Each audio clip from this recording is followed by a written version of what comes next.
¿Qué tal amigos? Bienvenidos a Cocomoma Novela, tu canal de novelas ligeras. El arte de la guerra. Autor, Sun Tzu. Introducción. El arte de la guerra es el mejor libro de estrategia de todos los tiempos. Inspiró a Napoleón, Maquiavelo, Mao Zedong y muchas otras figuras históricas.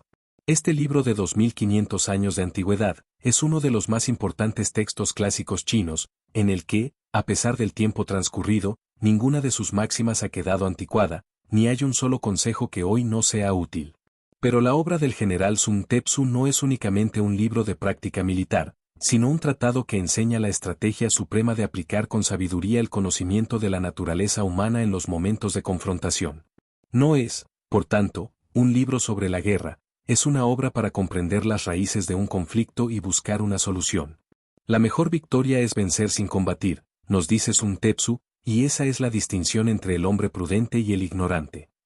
La obra de Sun Tzu llegó por primera vez a Europa en el periodo anterior a la Revolución Francesa, en forma de una breve traducción realizada por el sacerdote jesuita J.J.M. Amiot.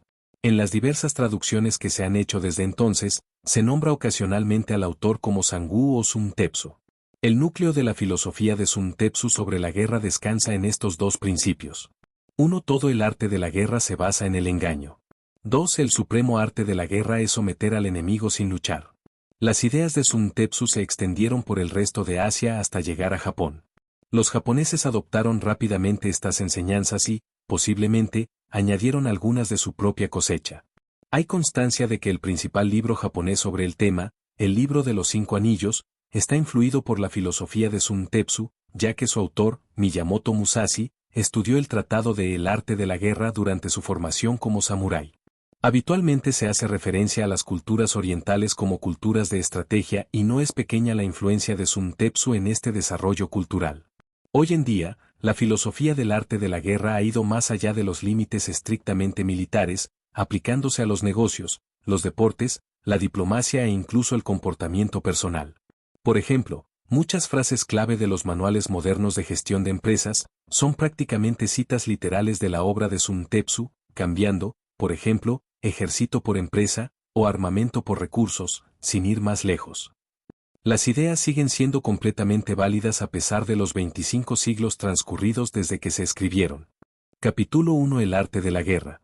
La guerra es el asunto más importante para el Estado. Es el terreno de la vida y de la muerte, la vía que conduce a la supervivencia o a la aniquilación. No puede ser ignorada. La guerra se estructura en 5 factores que deben ser calculados y comparados con el fin de precisar el estado de fuerzas. El primero de ellos es la virtud, el segundo, el clima, el tercero, la topografía, el cuarto, el mando, y el quinto, la disciplina. La virtud es lo que permite la cohesión entre los superiores y el pueblo, de modo que éste acude a la vida como a la muerte sin temer el peligro. El clima abarca la alternancia de la oscuridad y de la claridad, del calor y del frío, y la rotación de las estaciones. La topografía comprende la cercanía o lejanía del terreno, su accesibilidad o inaccesibilidad, su amplitud o estrechez, su naturaleza propicia o mortal. El mando es una cuestión de conocimiento, de credibilidad, de humanidad, de resolución y de severidad. La disciplina requiere la efectividad de la organización, de la jerarquía de mandos y de la logística. No existe general que no haya oído hablar de estos 5 factores, más solo aquellos que los dominen vencerán, mientras que quienes no lo hagan serán vencidos. Así, el cálculo y la comparación de esos 5 factores hacen posible determinar el estado de fuerzas. Para ello debemos preguntarnos además, ¿quién cuenta con el soberano que posee la virtud? ¿Quién con el general más capaz? ¿Quién con las condiciones climáticas y topográficas más favorables? ¿Quién con la mayor disciplina y obediencia? ¿Quién con el ejército más poderoso? ¿Quién con los soldados mejor preparados? ¿Quién con el mejor sistema de castigos y recompensas? Las respuestas a estas preguntas permiten conocer quién resultará victorioso y quién derrotado. El general que comprenda mis cálculos y los aplique vencerá, es preciso conservarlo. El general que no los comprenda y los aplique será derrotado, es preciso deshacerse de él. Tras comprender las ventajas de esos cálculos es posible crear un potencial estratégico que incida en el exterior. ¿Qué significa crear el potencial estratégico? Ponderar y decidir en función del beneficio. La guerra es el arte de engañar. Así, si eres capaz, finge incapacidad. Si estás preparado para entrar en combate, finge no estarlo. Si te encuentras cerca, finge estar lejos. Si te encuentras lejos, finge estar cerca. Si el enemigo es ávido en ganancias, sedúcelo. Si está confuso, atrápalo. Si es consistente, prepárate. Si es poderoso, evítalo. Si es colérico, provócalo. Si es humilde, hazlo arrogante. Si está quieto, oblígalo a actuar. Si está unido, divídelo. Atácalo cuando no esté preparado, lánzate sobre él cuando no se lo espere. Estas fórmulas propician la victoria a los estrategas, pero no pueden decidirse de antemano. La victoria es segura cuando los cálculos realizados antes del combate en el templo ancestral son favorables en la mayoría de los factores. En el caso de que no lo sean más que en algunos, la victoria no es posible.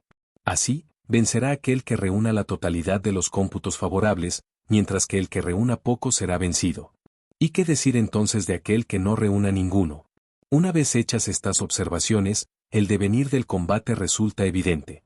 Capítulo 2. Las operaciones militares. Todo enfrentamiento exige, por lo general, 1000 cuadrigas veloces, 1000 furgones revestidos con protecciones de cuero, 100.000 soldados provistos de corazas y provisiones suficientes como para mantener todo un ejército a 1000 millas de distancia. Hay que contar además con los costes del frente y de la retaguardia, con los gastos de las misiones diplomáticas y con los de los materiales, como la cola y la laca, necesarios para el mantenimiento y la reparación de las cuadrigas y de las armaduras. Todo ello supone un coste total de 1000 unidades de oro por día. Solo una vez recaudada tal cantidad es posible movilizar un ejército de 100.000 hombres. Si las operaciones militares se prolongan y la victoria tarda en llegar, la eficacia de las armas se desgasta y el ardor de las tropas declina. Si se consumen las fuerzas de los soldados atacando fortificaciones y la lucha se prolonga en exceso, los recursos del país no serán suficientes. Las armas desgastadas, el ardor de las tropas en declive, las fuerzas consumidas, los recursos económicos arruinados, los estados vecinos aprovecharán la ocasión para alzarse contra ti. En ese caso, ni tus estrategas más hábiles podrán hacer nada para preservar tu porvenir. Se han visto operaciones militares que fracasaron por precipitación, pero jamás ninguna que, dirigida eficazmente, se eternizase. Ningún país ha podido beneficiarse nunca de una guerra prolongada. Aquel que no sea consciente de los riesgos propios a toda acción militar tampoco podrá serlo de sus ventajas. El experto estratega no requiere de una segunda leva de efectivos ni necesita de 3 aprovisionamientos. Parte con sus propios recursos y se abastece de las provisiones enemigas, de modo que el avituallamiento de las tropas queda asegurados. Lo que empobrece a un país es el transporte de víveres a larga distancia. El suministro de un ejército a larga distancia acarrea la ruina del pueblo. Además, allí por donde pasan las tropas suben los precios. Si los precios suben, los recursos del pueblo disminuyen, y si los recursos del pueblo disminuyen, será preciso aumentar los impuestos para la guerra. Las fuerzas se desgastan, las riquezas se agotan y las familias se arruinan. Las economías particulares pierden una séptima parte y, en lo referente al erario público, los gastos ocasionados por las reparaciones de las cuadrigas, la fatiga de los caballos, la renovación de cascos, flechas, ballestas, lanzas, escudos, estacas, las bestias de tiro y los medios de transporte, se llevan una sexta parte de la recaudación. Por lo tanto, el estratega competente procura alimentarse del adversario, ya que una medida de alimentos arrebatada al enemigo vale por 20 de las suyas, un celemín de forraje enemigo, por 20 de los suyos. Para incitar al exterminio utiliza la furia, para incitar la captura de bienes enemigos utiliza las recompensas. Cuando, en el transcurso del combate, se capturen 10 cuadrigas rivales, se recompensará al primero en lograrlo. A continuación, sustituye las banderas de esas cuadrigas por las tuyas y reparte los atalajes capturados entre los tuyos. Alimenta y trata bien a los soldados enemigos apresados. En esto consiste vencer al adversario haciéndose aún más fuerte. Por todo esto, el ejército procura una victoria rápida y no una guerra prolongada. El general que conoce la guerra es árbitro del destino del pueblo, responsable del sosiego como de la inquietud de la nación. Capítulo 3. Planes ofensivos. Por lo general, en la guerra es preferible preservar un país que destruirlo, preservar un ejército que destruirlo, preservar un batallón que destruirlo, preservar una compañía que destruirla, preservar una brigada que destruirla. Por tanto, obtener 100 victorias sobre 100 combates no es lo mejor. Lo más deseable es someter al enemigo sin librar batalla con él. En la guerra lo mejor es atacar los planes del enemigo, luego, atacar sus alianzas, a continuación, atacar sus tropas, y en último lugar, atacar sus fortificaciones. Solo se deben atacar las fortificaciones enemigas cuando no quede otra alternativa. La construcción de vehículos acorazados y de otros artificios de asedio exige, por lo menos, un plazo de 3 meses. Además, es preciso contar con otros 3 meses para apilar tierra y levantar los taludes contra las murallas enemigas. Si el general no es capaz de controlar su impaciencia y ordena a sus hombres que asalten precipitadamente las murallas como hormigas, perderá 1/3 de sus efectivos sin haber conquistado la fortificación. Estas son las calamidades de este tipo de ataques. El buen estratega somete las fuerzas enemigas sin combatirlas, toma las fortificaciones enemigas sin atacarlas, desmembra los estados rivales sin permitir que las acciones militares se prolonguen. De este modo, puede conquistar el mundo entero conservando todas sus fuerzas, su ejército no desfallece y sus riquezas se mantienen íntegras. Este es el método de los planes ofensivos. La norma en el arte de la guerra consiste en cercar al adversario si la superioridad de que se dispone es de 10 contra 1, en lanzarse al ataque contra él si es de 5 contra 1, y en dividirlo si es de 2 contra 1. Si las fuerzas están equilibradas debes ser capaz de combatir, si tus fuerzas son inferiores debes ser capaz de resistir. En el caso de que el desequilibrio sea insalvable, debes ser capaz de retirarte. Resiste, pues, si tu ejército es inferior al del enemigo y captúralo si es superior. El general es el pilar del Estado. Si el pilar resulta sólido, el país será poderoso necesariamente, si presenta fisuras, por fuerza será débil. 3 son los casos en los que el soberano genera problemas al ejército. Se entromete cuando ordena avanzar o retirarse sin saber que el ejército se encuentra en una posición en que no puede hacerlo. Confunde a los oficiales cuando, ignorándolo todo, interviene en los asuntos militares. Siembra la duda en las tropas cuando, desconociendo su funcionamiento, se inmiscuye en la adjudicación de responsabilidades. En el momento en que el ejército ha sido confundido y ha perdido la confianza, se sufrirán los asaltos e incursiones de los estados vecinos. Esto es lo que se denomina generar el caos en su propio ejército y facilitar la victoria enemiga. 5 son los principios del saber vencer. Resultará vencedor quien sepa cuándo combatir y cuándo no. Resultará vencedor quien sepa dirigir tanto un grupo reducido de hombres como un gran número de ellos. Resultará vencedor quien sea capaz de unificar la voluntad de superiores e inferiores. Resultará vencedor quien afronte preparado un enemigo que no lo esté. Resultará vencedor quien disponga de un estratega competente y de un soberano que no interfiera en los asuntos militares. En estos 5 principios reside el método del saber vencer. Por todo ello se dice, quien conoce al enemigo y se conoce a sí mismo disputa 100 combates sin peligro. Quien conoce al enemigo pero no se conoce a sí mismo vence una vez y pierde otra.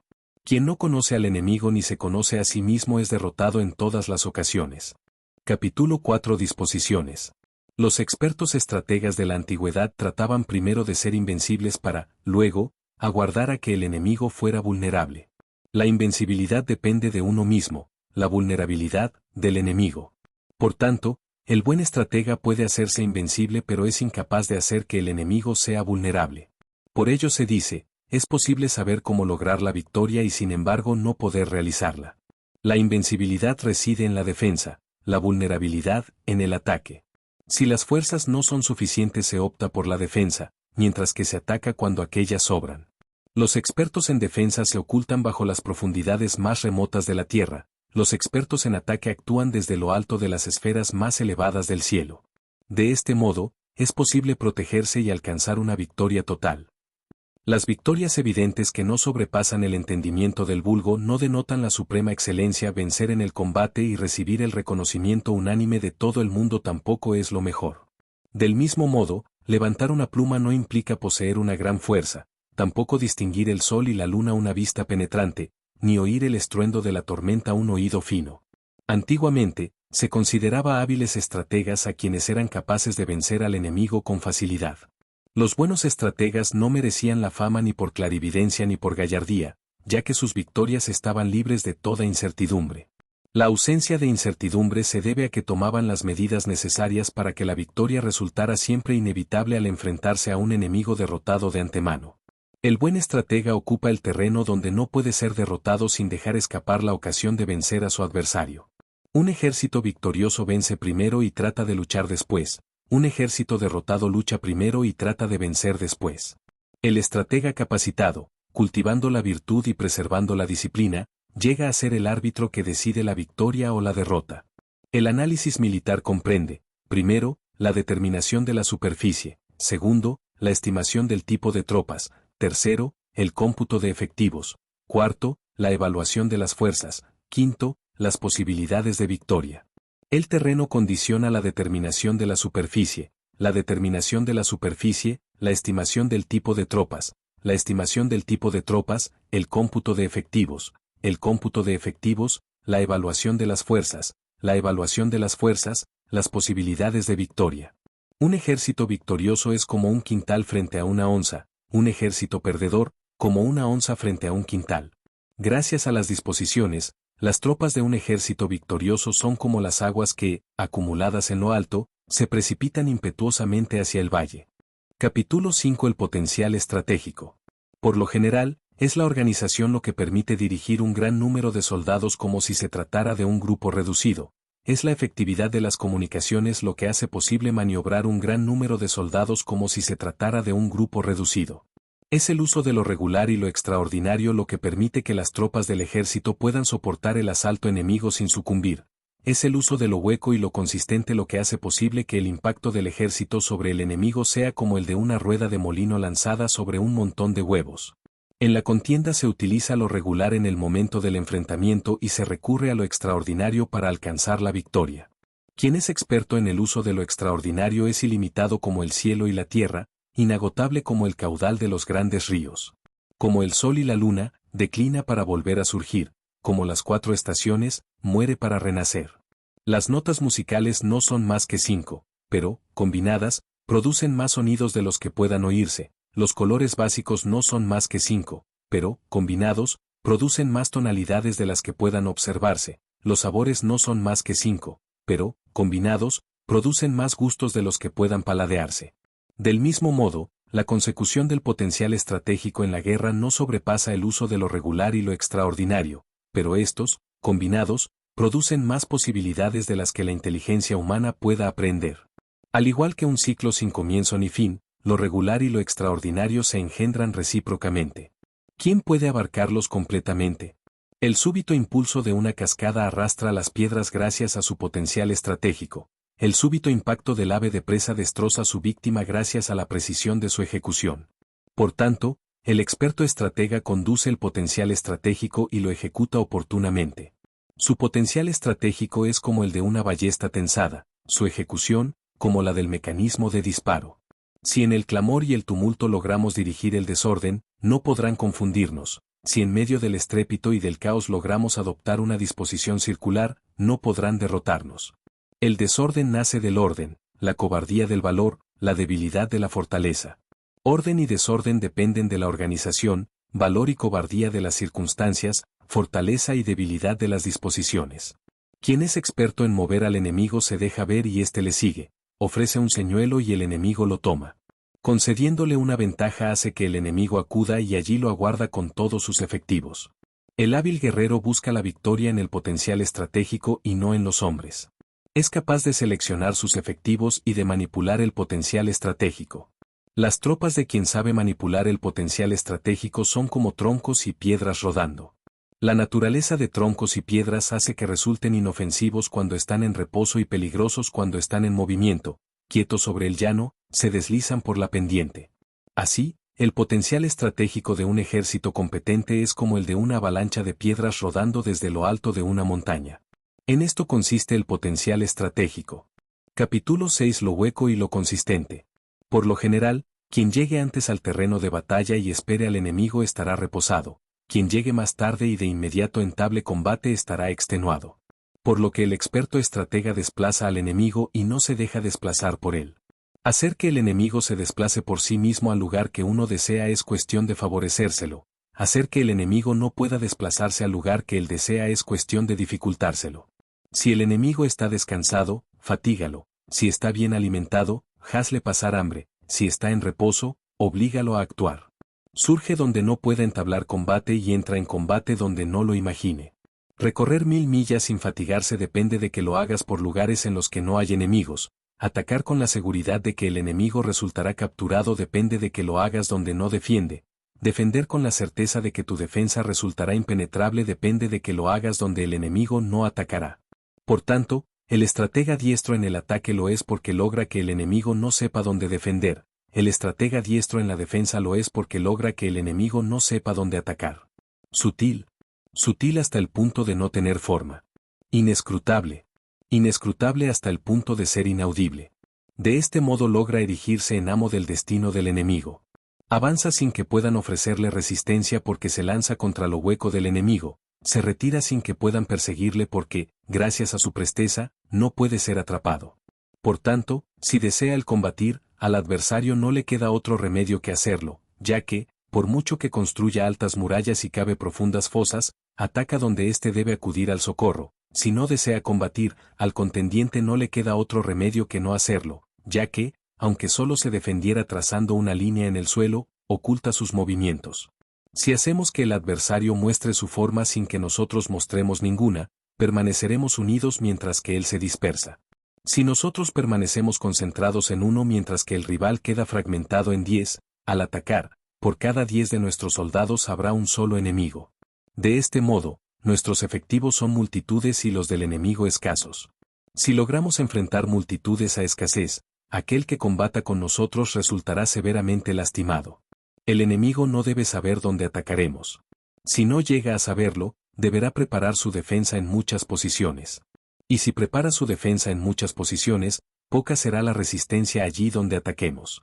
Así, si refuerza el frente, la retaguardia resultará debilitada. Si refuerza la retaguardia, el frente resultará debilitado. Si refuerza el flanco izquierdo, el flanco derecho resultará debilitado. Si refuerza el flanco derecho, el izquierdo resultará debilitado. Y si decide reforzarse en todas partes, no habrá lugar donde no quede debilitado. Resultará debilitado quien tenga que reforzarse contra otros, saldrá reforzado quien haga que los otros deban reforzarse contra él. Si se conocen el lugar y el día del combate, es posible acudir a la batalla tras haber recorrido 1000 millas. Pero si no se conoce ni el lugar ni el día del combate, el flanco izquierdo no podrá socorrer al flanco derecho y viceversa, tampoco el frente podrá socorrer a la retaguardia y viceversa.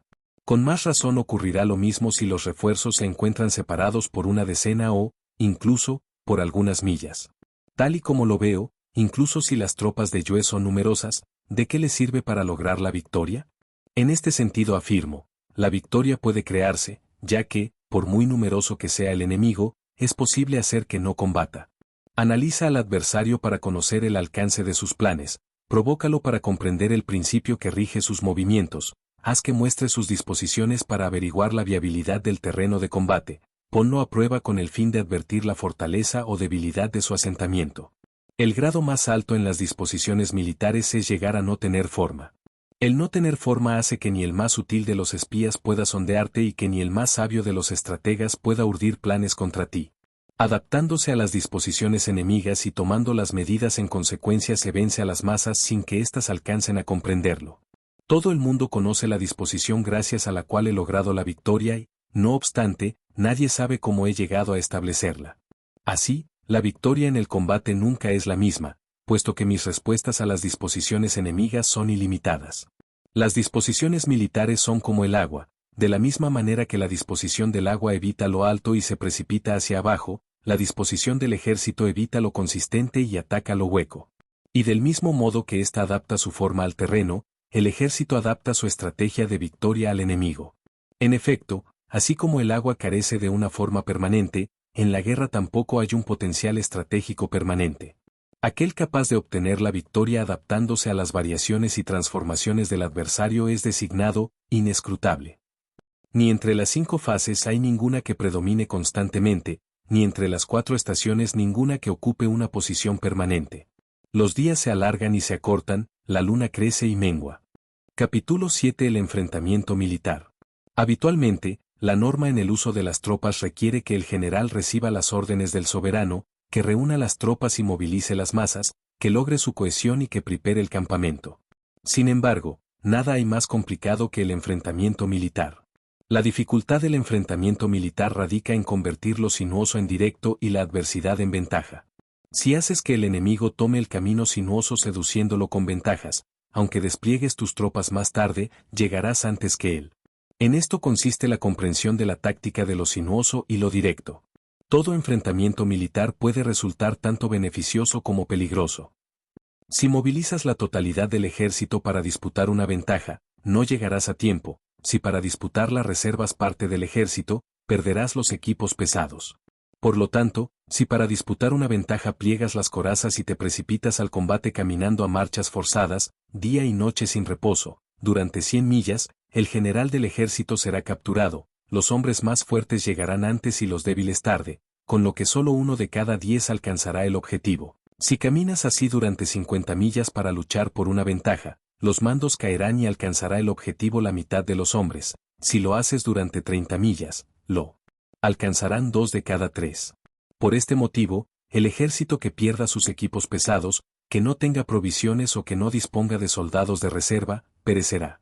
Así, quien desconozca los planes de los soberanos vecinos no podrá prever sus alianzas. Quien ignore la configuración de las montañas y de los bosques, de los desfiladeros y de los obstáculos naturales, de las lagunas y de las marismas, no podrá conducir su ejército. Quien no se sirva de un guía local no podrá obtener ningún beneficio del terreno. Por tanto, en la guerra utiliza el engaño para establecerte en una posición, muévete siguiendo el beneficio y transfórmate por medio de divisiones y reagrupamientos. Veloz como el viento, majestuoso como el bosque, devastador como el fuego, inmóvil como las montañas, insondable como la oscuridad, ágil como el trueno y el relámpago. Divide tus tropas para el saqueo, reparte los beneficios entre ellas cuando extiendas tu territorio, y pondera los pros y los contras de entrar en acción.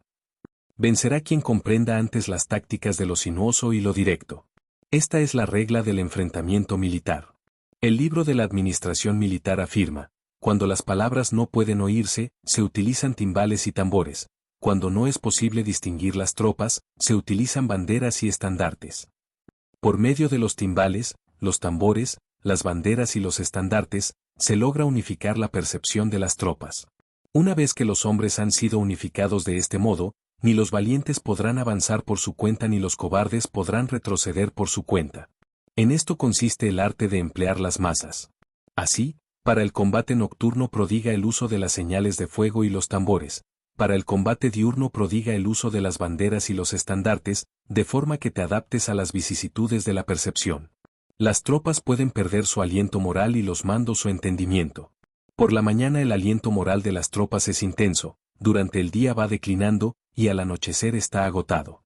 Por esta razón, el estratega experto evita al enemigo cuando su aliento moral es intenso y lo ataca cuando declina o está agotado. Este es el modo de controlar el aliento moral. Espera en orden el desorden del enemigo, aguarda en calma su agitación. Este es el modo de controlar el entendimiento. Próximo al lugar de combate, espera a un enemigo alejado de él, en reposo, espera a un enemigo fatigado, bien alimentado, aguarda a un enemigo famélico. Este es el modo de controlar la fuerza, no intercepta a un enemigo cuyos estandartes están rectamente alineados, no se lanza al ataque sobre un enemigo cuyas formaciones están disciplinadamente ordenadas. Este es el modo de controlar las condiciones cambiantes. Por tanto, el arte de la guerra exige no hacer frente a un enemigo que ocupa una posición elevada, no ir al encuentro de un rival que tiene una colina a sus espaldas, no seguirlo en su huida, no atacar a sus soldados de élite, no morder su señuelo, no obstruir su retirada, no asediarlo sin dejarle una vía de fuga, no forzarlo si está apurado. Estas son las reglas del uso de las tropas. Capítulo 8. Las 9 variables. Por lo general, la norma en el uso de las tropas requiere que el general reciba las órdenes del soberano, que reúna las tropas y que movilice las masas. No debe acampar en terreno peligroso, debe firmar alianzas cuando se trate de un terreno de convergencia, no debe permanecer en un terreno de aislamiento, en terreno cercado, debe recurrir a los planes, en terreno mortal, debe luchar. Hay senderos que no deben ser recorridos, ejércitos que no deben ser atacados, fortificaciones que no deben ser sitiadas, terrenos que no deben ser disputados, y órdenes del soberano que no deben ser obedecidas. Por tanto, el general que comprende las ventajas de esas 9 variantes sabe cómo emplear las tropas. El general que no las comprenda, no podrá obtener los beneficios del terreno aunque conozca su topografía. Quien dirija las tropas sin conocer la técnica de las 9 variables, no podrá obtener provecho de sus hombres aunque conozca las 5 ventajas. Por esta razón, las reflexiones del estratega sagaz tienen en cuenta las ventajas y los inconvenientes. El estratega tiene en cuenta las ventajas, de modo que sus acciones merecen credibilidad. Tiene en cuenta los inconvenientes, de modo que puede resolver las dificultades. Por esta razón, para someter a los otros príncipes, amenázalos. Para tenerlos a tu servicio, haz que trabajen. Para lanzarlos al ataque, muéstrales una ventaja. Así, la norma en el uso de las tropas es: no dependas de que el enemigo no acuda, mantente preparado esperándolo. No dependas de que el enemigo no ataque, ocupa una posición que no pueda ser atacada. El general tiene 5 peligros. Si desprecia la muerte, puede ser asesinado. Si desea vivir a toda costa, puede ser capturado. Si tiene un temperamento colérico, puede ser provocado. Si es íntegro e incorruptible, puede ser humillado. Si ama a su pueblo, puede ser atormentado. Habitualmente, estos 5 son los defectos del general, la catástrofe en el uso de las tropas. Capítulo 9. Maniobrar el ejército. Por lo general, a la hora de posicionar el ejército frente al enemigo es preciso que, al atravesar montañas, sigas los valles, que ocupes una posición elevada y de cara a la solana, y que, cuando se trate del combate en los valles, no ataques nunca cuesta arriba. En esto consiste el posicionamiento del ejército en las montañas. Tras vadear un río debes alejarte del agua. Cuando las tropas enemigas cruzan un río y avanzan hacia ti no debes acudir a su encuentro en las aguas sino que, para obtener provecho, debes dejar que la mitad de sus efectivos lo hayan atravesado y solo entonces lanzarte al ataque. Si deseas combatir, no vayas al encuentro con el adversario estando al borde del agua. Ocupa una posición elevada y de cara al lado soleado, y no te sitúes jamás río abajo con respecto al enemigo. En esto consiste el posicionamiento del ejército en las aguas. Lo único que debes hacer al atravesar una zona de marismas es abandonarla rápidamente sin demorarte. Si aún así te encuentras con las tropas rivales en medio de una de estas zonas, es conveniente situarse cerca de las hierbas acuáticas, de espaldas al bosque. En esto consiste el posicionamiento del ejército en una zona de marismas. En las superficies llanas toma una posición cómoda, con el flanco derecho de espaldas a un terreno elevado, teniendo el terreno mortal enfrente y el propicio detrás. En esto consiste el posicionamiento del ejército en superficies llanas. Fue gracias a las ventajas derivadas de estos 4 posicionamientos como el emperador amarillo se hizo con la victoria sobre los 4 soberanos. Por lo general, los ejércitos prefieren las posiciones elevadas y evitan las bajas, aprecian las posiciones iluminadas y detestan las que se encuentran en sombra. Cuando disponen de que alimentarse y ocupan una posición consistente, se encuentran libres de toda enfermedad y se dice entonces que la victoria es segura. En el caso de que topemos con colinas, montículos, diques y terraplenes, es preciso tomar la vertiente soleada con el flanco derecho de espaldas a esos obstáculos. En esto consiste lo que proporciona ventajas a las tropas y lo que permite obtener provecho del terreno. En el caso de que quieras atravesar un río, si la lluvia cae sobre lo alto del torrente y el caudal desciende agitado, espera a que se estabilice. Por lo general, al encontrarse en un terreno cortado por precipicios que forman pozos celestes, prisiones celestes, redes celestes, trampas celestes y hendiduras celestes, es necesario huir de ellos lo más rápidamente posible sin acercarse de ningún modo. Mantente alejado de dichos lugares al tiempo que atraes al enemigo hacia ellos. Haz de modo que tengas enfrente esos lugares y que el enemigo los tenga a sus espaldas. Si el ejército debe pasar al lado de angostos desfiladeros, escabrosas depresiones con charcas, o montañas recubiertas con bosques de espesa vegetación, resulta imprescindible realizar batidas exhaustivas, puesto que se trata de lugares propicios para tender emboscadas y camuflar espías.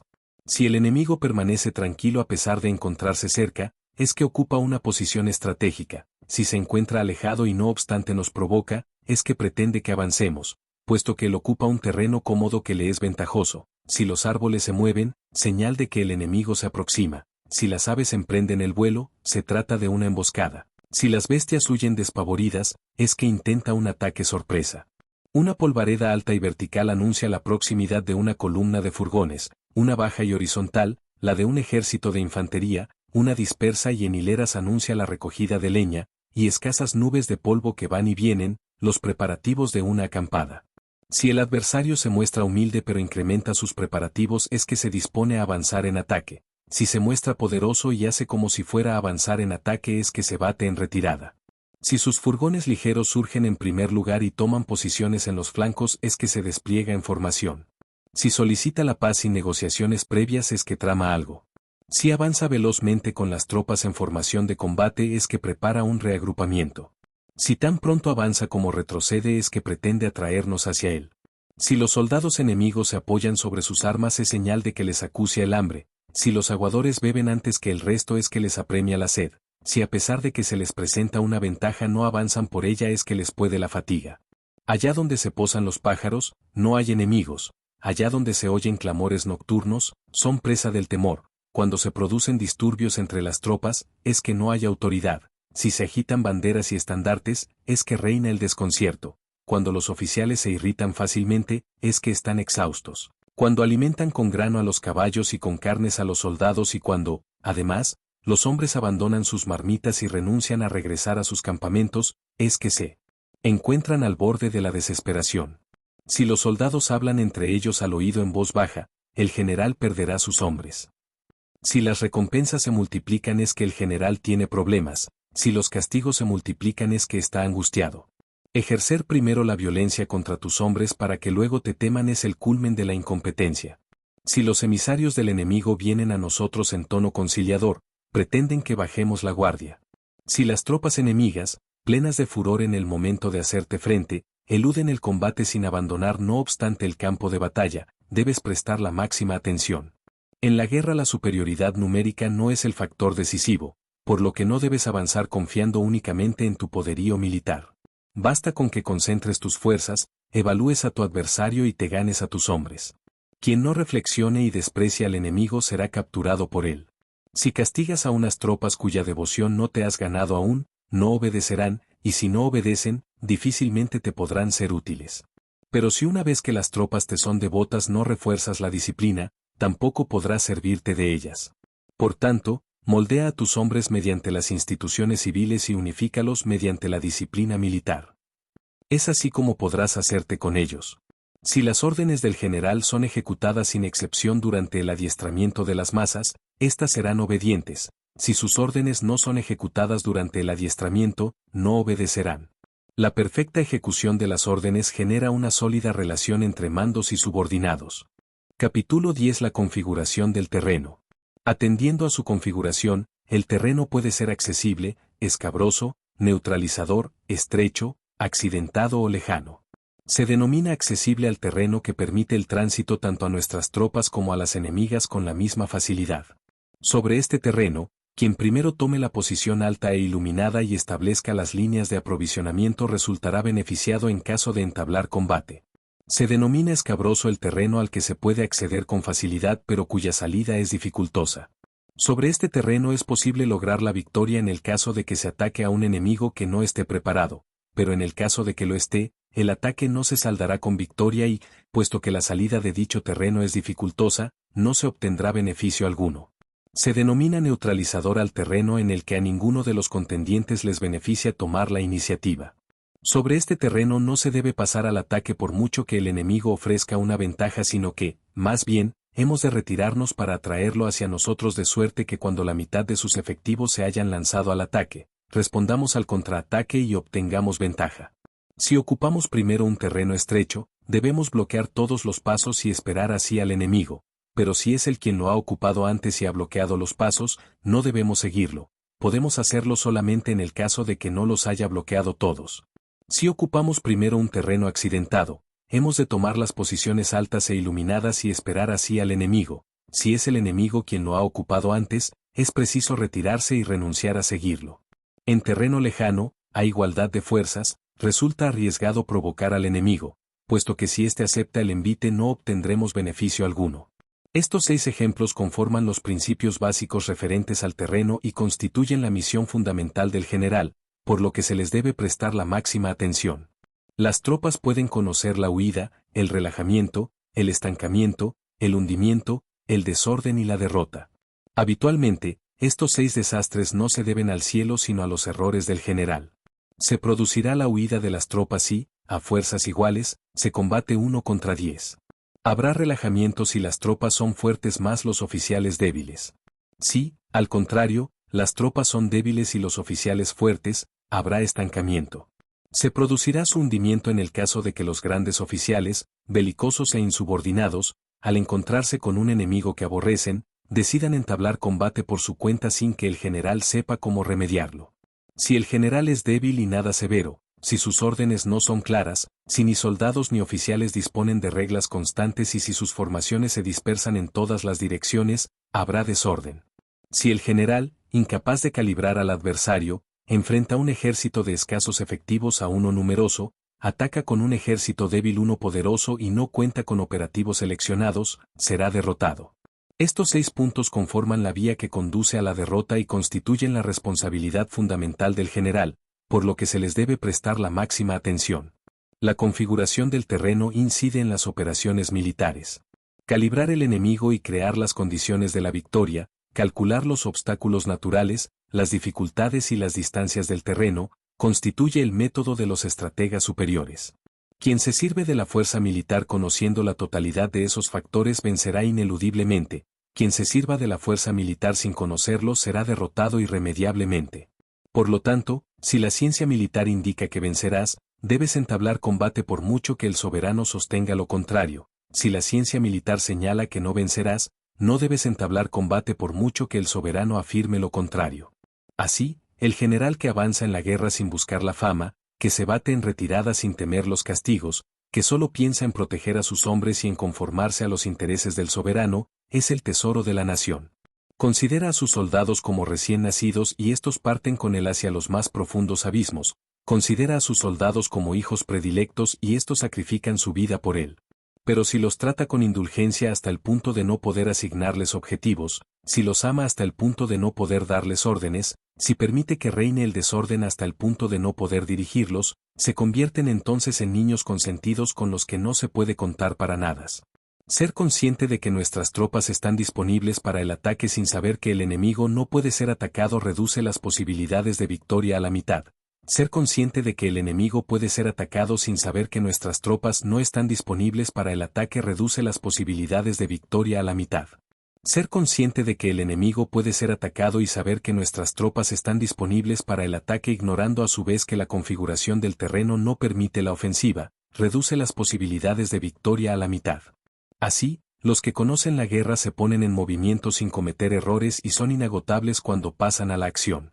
Por esta razón se dice, quien conoce al enemigo y se conoce a sí mismo vencerá sin ser derrotado. Quien conoce las condiciones climáticas y las topográficas obtendrá una victoria total. Capítulo 11 Los 9 terrenos. Atendiendo al arte del uso de las tropas hay terrenos de dispersión, terrenos marginales, terrenos de confrontación, terrenos de encuentro, terrenos de convergencia, terrenos de diligencia, terrenos peligrosos, terrenos cercados y terrenos mortales. Cuando se combate en territorio propio, se trata de un terreno de dispersión. Cuando el ejército penetra superficialmente en territorio enemigo, se trata de un terreno marginal. El territorio que otorga la ventaja a quien lo obtiene es un terreno de confrontación. El terreno que es accesible tanto para uno mismo como para el enemigo es un terreno de encuentro. El terreno que pertenece a varios países y que si se obtiene en primer lugar asegura el apoyo de todo el mundo es un terreno de convergencia. Cuando las tropas penetran profundamente en territorio enemigo dejando a sus espaldas muchas ciudades y poblaciones, se encuentran en un terreno de diligencia. Atravesar montañas y bosques, pasajes estrechos y accidentados, pantanos y ciénagas y, en general, vías difícilmente transitables, en eso consiste un terreno peligroso. El terreno al que se accede a través de un estrecho desfiladero y cuya salida es tortuosa, y que permite a unos pocos hombres atacar el grueso de nuestras tropas, es un terreno cercado. El terreno en el que sobrevivirás si luchas hasta el agotamiento y en el que perecerás si no lo haces, es un terreno mortal. Por lo tanto, en terreno de dispersión evita combatir, no te detengas en terreno marginal, en terreno de confrontación no ataques al enemigo, en terreno de encuentro no te quedes aislado, en terreno de convergencia sírvete de la diplomacia, saquea en terreno de diligencia, en terreno cercado elabora planes, y lucha en terreno mortal. Los expertos estrategas de la antigüedad eran capaces de hacer que el frente y la retaguardia del rival no pudieran coordinarse, que el grueso de las tropas y los comandos no pudieran apoyarse, que soldados y oficiales no pudieran ayudarse, que superiores e inferiores no pudieran comunicarse, que si las tropas estuvieran divididas no pudieran agruparse y que en el caso de que estuvieran agrupadas no pudieran conjuntarse. Solo se ponían en acción si la situación respondía a sus intereses y se detenían en el caso de que no fuera así.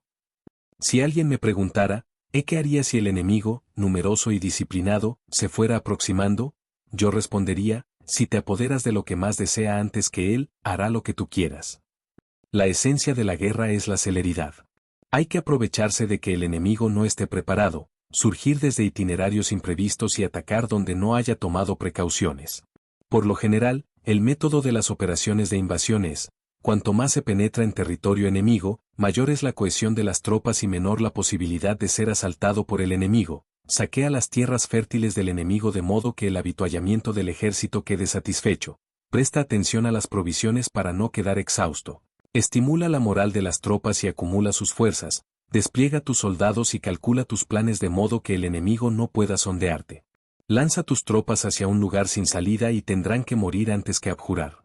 Si no tienen otra alternativa que la muerte, oficiales y soldados se entregarán al combate con todas sus fuerzas. Si estos caen en una trampa, ya nada temerán. Si no hay escapatoria, actuarán con firmeza. Si se encuentran en territorio hostil, permanecerán más unidos. Sin otra solución, se lanzarán al combate. De esta manera, las tropas son precavidas sin que sea preciso insistir, logran resultados sin tener que rogarles, se obtiene su adhesión sin tener que forzarlas, obedecen sin necesidad de ordenarlo. Prohíge los augurios, elimina las dudas y no renunciarán hasta que les alcance la muerte. Nuestros soldados no disponen de abundantes riquezas, y no es que desdeñen los bienes materiales, sus vidas no serán muy largas, y no es que desprecien la longevidad. El día en que se recibe la orden de desplegar el ejército, las lágrimas de los oficiales y de los soldados que permanecen sentados humedecen sus solapas y recorren las mejillas de los que se encuentran tendidos. Pero una vez lanzados hacia una situación sin salida, se batirán con el coraje de un Su o de un Yi. Por tanto, el experto en el uso de las tropas es semejante a la serpiente Suai Ran del monte Eng. Si se le ataca la cabeza, la cola acude en su ayuda, si se le ataca la cola, la cabeza acude en su ayuda, y si se le ataca el centro, acuden tanto la cabeza como la cola. Si me preguntaran, ¿es posible hacer que las tropas sean como la serpiente Suai Ran? Mi respuesta sería, sí, es posible. Los hombres de Wu y los de Yue se odian mutuamente, pero sí, al atravesar un río en la misma embarcación, irrumpe una tormenta, se prestarían auxilio unos a otros como lo hacen la mano derecha y la mano izquierda. Por esta razón, depender de que se trabe a los caballos y se entierren las ruedas de las cuadrigas no es suficiente. La virtud de la gestión política procura la unificación del coraje. El principio de la explotación del terreno hace que tanto los fuertes como los débiles proporcionen resultados. De este modo, el experto en el uso de las tropas hace que éstas vayan unidas de la mano como si fueran una sola persona gracias a que las ubica en una posición sin escapatoria. En los asuntos militares el general del ejército debe ser imperturbable para ser impenetrable, estricto para imponer orden, debe ser capaz de embolatar la percepción de sus oficiales y de sus soldados para que permanezcan en la ignorancia. Modifica sus objetivos, altera sus planes, de modo que nadie logra reconocerlo, traslada sus campamentos, toma rutas sinuosas, de forma que nadie puede preverlo. Cuando llega el momento de conducir las tropas al combate, actúa como quien ordena trepar hasta un alto y luego retira la escalera, penetra profundamente en territorio enemigo y acciona el gatillo. Incendia las embarcaciones y agujerea las marmitas. Es como el pastor que maneja su rebaño de ovejas de un lado para otro, sin que éstas sepan a dónde se dirigen. La tarea del general consiste en reunir a las tropas del ejército y en lanzarlas al peligro. Las variantes de los 9 terrenos, las ventajas del despliegue o del repliegue y los principios que rigen los sentimientos humanos deben estudiarse con la máxima atención. Por lo general, el método de las operaciones de invasión es, cuanto más se penetra en territorio enemigo, mayor es la cohesión de las tropas, cuanto más superficial es la penetración, mayor es su dispersión. Una vez que el ejército abandona su país y atraviesa sus fronteras, se encuentra en un terreno de aislamiento. Cuando la región dispone de vías de acceso en las 4 direcciones, se trata de un terreno de convergencia. Cuando se ha penetrado profundamente en país enemigo, se trata de un terreno de diligencia. Cuando solo se ha penetrado superficialmente, se trata de un terreno marginal. Cuando se tienen sólidas posiciones enemigas detrás y un desfiladero estrecho enfrente, se trata de un terreno cercado. Cuando se está en un lugar sin escapatoria, se trata de un terreno mortal.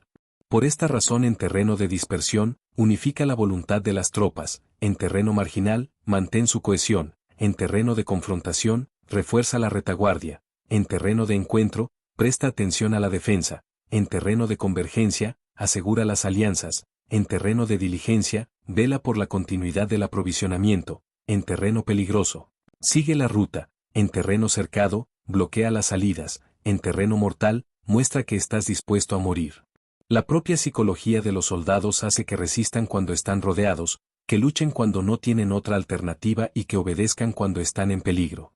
Así, quien no conozca los planes de los estados vecinos no podrá prever sus alianzas, quien ignore la configuración de las montañas y de los bosques, de los desfiladeros y de los obstáculos naturales, de las lagunas y de las marismas, no podrá conducir su ejército, quien no se sirva de un guía local no podrá obtener ningún beneficio del terreno. Quien desconozca uno solo de estos puntos es indigno de pertenecer al ejército de un soberano dominador. Cuando el ejército de un soberano dominador se dispone a atacar a una gran nación, no permite que las masas de éste lleguen a reunirse. Cuando se dispone a ejercer su autoridad sobre su adversario, impide que los otros se alíen con él. Por esta razón no hace nada por obtener el apoyo diplomático de otros países, ni mantiene a los poderosos, sino que, confiando en sí mismo, ejerce su autoridad sobre el adversario de modo que conquista sus ciudades y derroca su gobierno. Otorga recompensas que no están recogidas en la ley, da órdenes que no están contempladas por la administración política y dirige las masas de su ejército como si fueran un solo hombre. Se ocupa de que cumplan los objetivos sin darles explicaciones, se encarga de que obtengan beneficios sin mencionarles las dificultades. Los envía a un terreno peligroso y es así como llegan a sobrevivir, los introduce en terreno mortal y es así como llegan a subsistir. Coloca a los hombres en dificultades y de este modo convierten la derrota en victoria. La misión de los que se ocupan de la guerra es fingir adaptarse a la voluntad del enemigo. Agrupar las fuerzas enemigas en una dirección y aniquilar a sus generales a 1000 millas de distancia es lo que se denomina realizar los objetivos gracias a la astucia y la capacidad. Por esta razón, el día en que se decide declarar la guerra cierra las fronteras, anula todo salvoconducto, rompe relaciones con los emisarios enemigos y ultima tu estrategia en la sala de mapas del templo ancestral. A la mínima oportunidad que ofrezca el rival atácalo con presteza. Apodérate de lo que desee antes que él ocultándole el momento elegido para atacar. Revisa tu estrategia de acuerdo con los movimientos del adversario para decidir el desencadenamiento del combate. Por lo tanto, preséntate primero tímido como una virgen y, en cuanto el enemigo te abra su puerta, actúa rápido como una liebre sin dejarle opción a que se resista. Capítulo 12. El ataque incendiario. Por lo general, hay 5 modos de ataque incendiario. El primero consiste en quemar a los hombres, el segundo, en quemar las reservas, el tercero, en quemar los equipos pesados, el cuarto, en quemar los arsenales, y el quinto, en quemar las instalaciones. El uso del fuego exige ciertos medios, es preciso disponer del material necesario. Hay épocas favorables para su propagación y momentos apropiados para su desencadenamiento.